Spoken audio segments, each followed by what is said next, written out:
Hello everyone, happy Father's Day. Father's Day નિમિત્તે બધાને શુભકામના. દુનિયાના દરેક પિતા માટેનો ખાસ દિવસ છે આજે. આ દિવસે બાળકો પિતા પ્રત્યેનો પોતાનો આદર દર્શાવે છે. તેમજ ફાધર્સ ડે ઇન્ટરનેશનલ લેવલે ઉજવાતો દિવસ છે.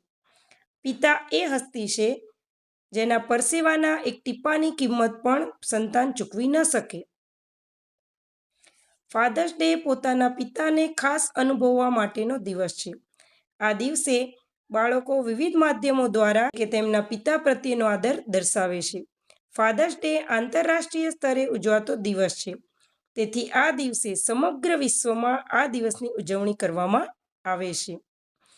ફાધર્સ ડે દર જૂન મહિનાના ત્રીજા રવિવારે ઉજવવામાં આવે છે. માતા પોતાના સંતાનને પ્રેમ આપે છે, ઉછેરે છે, સાર સંભાળ રાખે છે, સારા સંસ્કાર આપે છે અને પિતા એ ઘરનો આધાર સ્તંભ છે. પરંતુ જો પિતા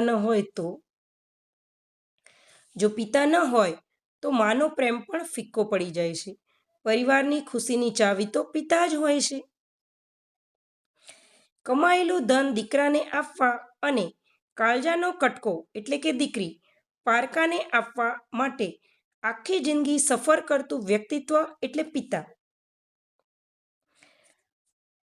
વડલાની જેમ તાપ સહન કરીને પરિવારને છાયો આપતું પાત્ર એટલે પિતા.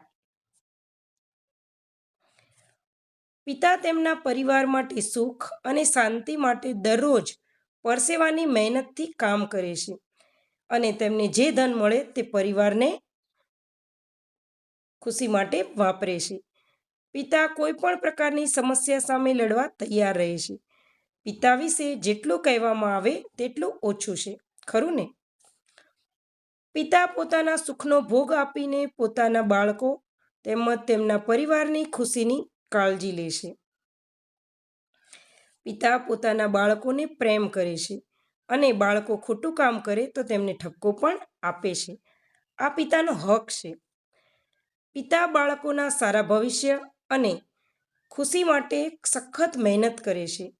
તેથી પિતાના સન્માન માટે દર વર્ષે ઇન્ટરનેશનલ ફાધર્સ ડે ઉજવવામાં આવે છે.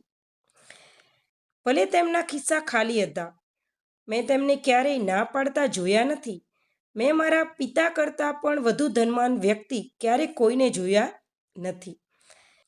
તો આજના આ દિવસે બધા જ પિતાને હેપી ફાધર્સ ડે. તો તમે તમારા પિતા માટે શું વ્યક્ત કરવા માંગો છો તે કોમેન્ટમાં જરૂરથી કોમેન્ટ કરીને લખજો. Thank you.